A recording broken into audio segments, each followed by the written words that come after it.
नशाबंदी वाला राज्य है, बापू और पटेल का गुजरात। क्या कारण है कि जब से गुजरात को मोदी और शाह का गुजरात के रूप में प्रचलित किया जाने लगा, तब से गुजरात की हालत क्या हो गई, गुजरात में रहने वाले लोगों की क्या हालत हो गई। अहमदाबाद से मिथाइल अल्कोहल या इस तरह के केमिकल्स बनते हैं, बन के कई कई 100 किलोमीटर दूर बिक जाते हैं। उसमें फिर लट्ठा, जिसको लट्ठा कहते हैं, लट्ठा जिसको वहां की भाषा में कहा जाता है, जहरीली शराब का सेवन किया जाता है और लगभग 50, ये जो अधिकृत जानकारी है मैं वो बता रहा हूं, 50 के लगभग लोगों की जान जा चुकी है और 100 लोग और जीवन और मृत्यु के बीच संघर्ष कर रहे हैं। और ये ऐसा केमिकल है जिसमें किडनीज, आंखें, इन सब का बड़ा भारी नुकसान होता है। अगर जिंदा रह भी जाएं तो उनका जीवन अत्यंत कठिन परिस्थितियों में गुजरने वाला है। अफसोस की बात यह है, ये जो केमिकल जिसका मैंने आपके सामने नाम लिया, मिथाइल अल्कोहल, इसका प्रोडक्शन, इसकी सेल, इसकी बिक्री, ये सब सरकारी निगरानी में होनी चाहिए। बावजूद इसके सरेआम इसकी बिक्री हो रही है, सरेआम इसका सेवन हो रहा है और लोग मौत का शिकार हो रहे हैं। बोटाद जिला गुजरात का, जिसमें यह दुखांतिका हुई, और यह कोई पहली बार नहीं हुई है। 15,000 करोड़ का एक गैर कानूनी कारोबार बिना सरकार के, बिना राजनीतिज्ञों के, बिना पुलिस प्रशासन की मिलीभगत के संभव ही नहीं हो सकता। 15,000 करोड़। प्रधानमंत्री आज गुजरात में, गृह मंत्री भी आज गुजरात वहीं के हैं, मुख्यमंत्री, तीनों में से कोई अगर बोटाद गए हों, मृतकों के परिवारों से मिले हों, प्रधानमंत्री ने अगर कोई ट्वीट किया हो, कोई स्टेटमेंट दिया हो, तो आप मुझे बताइए। गैर भाजपा राज्यों में अगर यह हुआ होता तो प्रधानमंत्री तुरंत 10 मिनट में ट्वीट करते हैं, मुख्यमंत्री से बात कर रहे हैं, स्टेटमेंट दे रहे हैं। प्रधानमंत्री जी, हम अब आपको कहते हैं, कुछ दिन अब आप भी गुजारो गुजरात में, जरा जाकर देखिए क्या हालत है गुजरात की।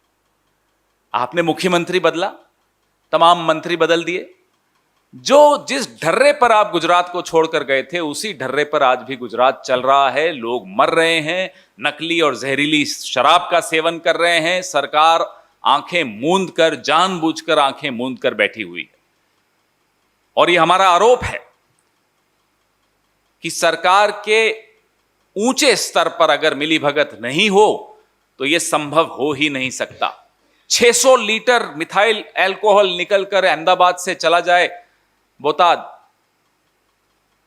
और किसी को मालूम नहीं हो। और ये सिर्फ शराब तक सीमित नहीं है। हम कई बार इसी मंच से, अमीबेन भी इस बारे में कई बार आवाज उठाती आई हैं, हम सब आवाज उठाते आए। जो गुजरात के पोर्ट्स पर ड्रग्स जो पकड़े जाते हैं वो पकड़े जाते हैं, जो नहीं पकड़ में आते और निकल जाते हैं पूरे देश में, पूरे प्रदेश में। गुजरात को आपने किस स्तर पर जाकर रोकोगे? इस प्रदेश को, बड़ा ऐतिहासिक प्रदेश है, एक पूरे देश को क्या पूरे विश्व को गुजरात ने एक योगदान दिया है बापू और पटेल के नाम से। उस गुजरात की आपने ये हालत कर दी है। हम मांग करते हैं प्रधानमंत्री से कि जो जहरीली कांड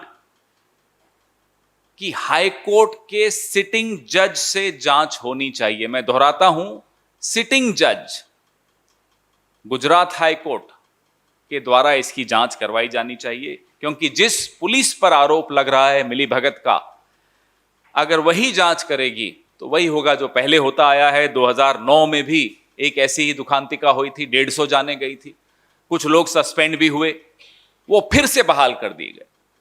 तो हम पुराना उदाहरण आपके सामने रख रहे हैं। इस उदाहरण को देखते हुए हम आपसे यह मांग करते हैं कि सिटिंग जज ऑफ हाई कोर्ट की निगरानी में यह जांच होनी चाहिए। नंबर 2, जहरीली शराब पीने से जिन लोगों की जानें गई हैं वो गरीब लोग थे, अपने घर में कमाने वाले इकलौते सदस्य थे। ऐसे परिवारों को समुचित मुआवजा तुरंत घोषित किया जाए। हमको तो हैरानी है कि अब तक क्यों नहीं घोषित किया गया, क्योंकि आपकी गलती से यह हुआ है। सरकार की गलती, सरकार की मिलीभगत, सरकार की जानकारी, सरकार की निगरानी, सरकार के प्राश्रय से यह हुआ। इस कांड की वजह से कुछ लोगों की आंखें चली गई, कुछ लोगों की किडनी डैमेज हो गई। उन तमाम लोगों के लिए मुआवजा और मुफ्त और बेहतर इलाज की व्यवस्था, यह 3 मांगे हम प्रधानमंत्री से के सामने रख रहे हैं। मैं फिर दोहराता हूं, प्रधानमंत्री और गृह मंत्री दोनों गुजरात के हैं। उनके गृह प्रदेश में यह दुखांतिका हुई और उनकी चुप्पी सबको खल रही है। और सिर्फ गुजरात, पूरे गुजरात की तो बात मैं कर ही रहा हूं। प्रधानमंत्री जहां से आते हैं, वड़नगर से लेकर पूरे गुजरात में रोज इस तरह की शराब का कारोबार होता है, सेवन होता है।